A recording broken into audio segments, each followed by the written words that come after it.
The laughter started before the lawyer even finished reading the will. It rippled across the polished conference table, light and careless, as if the room itself had decided this was a joke too small to take seriously. Amelia Carter sat at the far end, hands folded in her lap, her back straight despite the knot tightening in her chest. She didn't laugh. She couldn't. The words, "the tiny house on Maple Street," echoed in her ears, sounding less like an inheritance and more like a punchline. Maple Street was barely a street at all, more like an afterthought between two busy avenues in a quiet Midwestern town. And the house. Everyone knew it. Or rather, everyone thought they did. It was the narrow, crooked structure squeezed between a dentist's office and a brick apartment building, with faded blue paint and a roof that looked like it had sighed under the weight of too many winters. People called it the shoebox. Children dared each other to knock on its door on Halloween. Adults passed it with polite pity. Amelia's cousins exchanged smirks. Her uncle chuckled openly. Even her mother, Margaret, offered a thin, apologetic smile, the kind that said, "I wish it were different." The rest of the inheritance, savings accounts, heirloom jewelry, a modest but respectable suburban home, had been divided among them. Amelia, the youngest grandchild, the one who moved away, the one who never quite fit into family gatherings, had received the tiny house. "Well," her cousin Brian said, leaning back in his chair, "I guess Grandma always liked her jokes." More laughter. Softer this time, but sharper for Amelia. She swallowed and nodded, as if she agreed. Outwardly calm, inwardly bruised. Her grandmother, Eleanor Carter, had raised 6 children in a world that rarely paused to be gentle. She worked as a seamstress for 40 years, fingers bent and scarred, eyes always focused on something that needed mending. Eleanor believed in usefulness, in quiet strength, in giving without announcing it. If she had left Amelia a tiny house, there had to be a reason. Amelia clung to that thought like a lifeline. Still, as she drove away from the lawyer's office that afternoon, the doubt crept in. The family's laughter replayed in her mind, mixing with her own fears.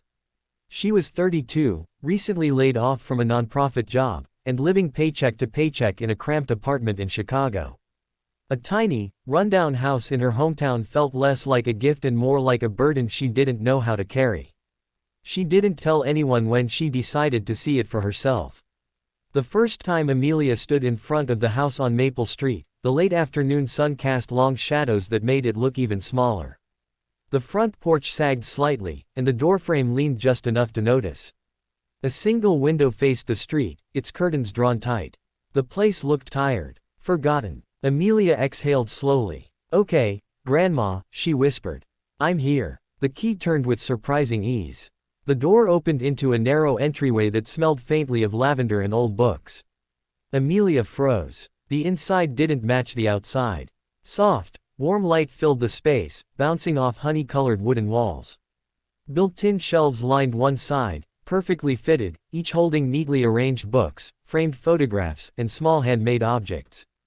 The floor was polished, the wood smooth under her shoes. Every inch of the house felt intentional, as if someone had measured not just the space, but the life meant to be lived inside it.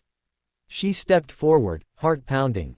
The living area flowed seamlessly into a compact kitchen, where copper pots hung above a small stove and a window overlooked a hidden garden she hadn't noticed from the street. A tiny table sat beneath the window, set with 2 chairs, a crocheted runner draped across its surface. It looked like someone had just stepped away, promising to return any minute. Amelia's eyes filled with tears she hadn't expected.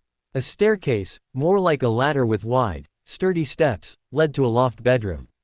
Up there, sunlight streamed through a skylight, illuminating a neatly made bed and a quilt Amelia recognized instantly. Her grandmother had sewn it years ago, piecing together scraps of fabric from old dresses and curtains. Amelia remembered sitting at Eleanor's feet, handing her pins, listening to stories. On the bedside table lay a sealed envelope. Amelia's hands trembled as she opened it. "My dear Amelia, if you're reading this, you've found your way inside. I hope you didn't listen too closely to the laughter. This house was never meant to impress from the outside. It was meant to hold warmth, and stories, and people who need a place to feel safe. I built it with my own savings, slowly, carefully, with help from friends who believed that small things can hold great love. You always understood that, even as a child. You noticed the quiet ones.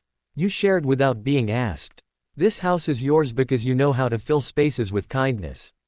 Take care of it, and let it take care of you. All my love, Grandma Eleanor. Amelia sank onto the edge of the bed, tears falling freely now. The laughter from earlier felt distant, powerless against the truth unfolding around her. This house wasn't small. It was thoughtful. It was a reflection of everything her grandmother believed in, and everything Amelia had almost forgotten about herself. She spent the next week cleaning, organizing, and simply being in the house. Each drawer revealed another quiet surprise: handwritten recipes, labeled jars of buttons, folded notes with reminders like, "Call Mrs. Jenkins," and "Extra blankets for winter." The garden behind the house, hidden from the street, bloomed with herbs, tomatoes, and wildflowers that attracted bees and butterflies. Word traveled fast in a small town. Neighbors began to stop by, first out of curiosity, then with purpose. Mrs. Alvarez from next door brought empanadas and stories about Eleanor's generosity. A single father down the block asked if Amelia knew anything about fixing a broken shelf. Eleanor had helped him once, he said, when money was tight.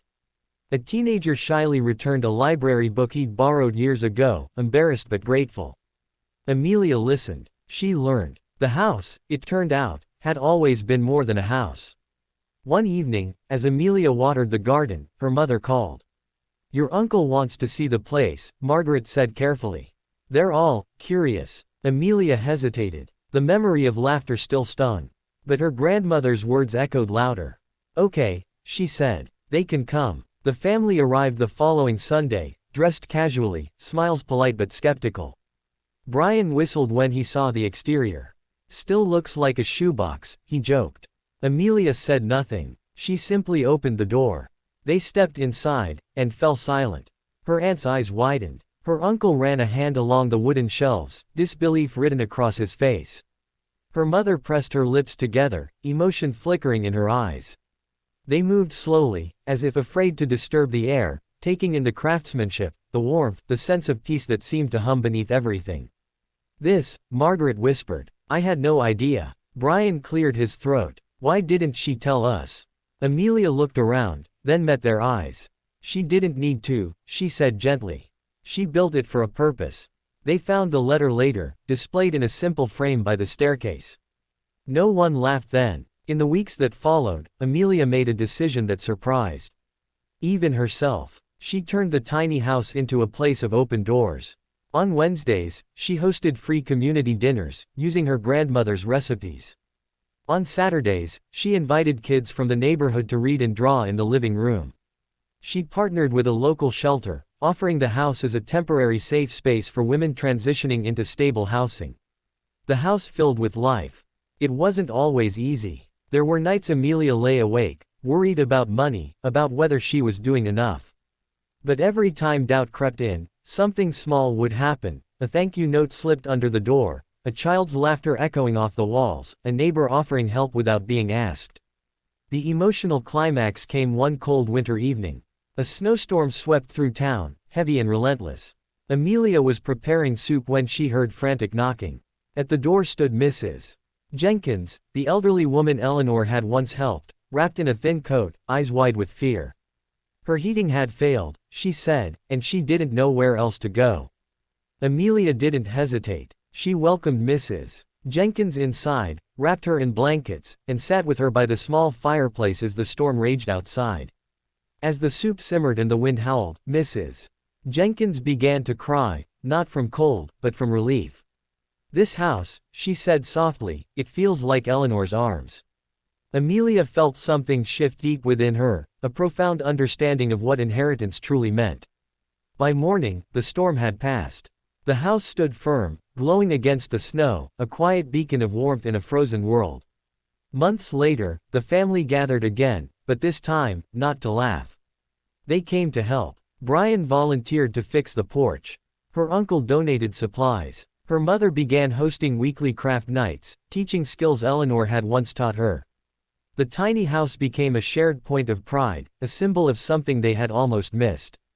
At a small community celebration marking the house's anniversary, Amelia stood on the porch, looking out at the crowd gathered in the garden. Neighbors, friends, strangers turned family.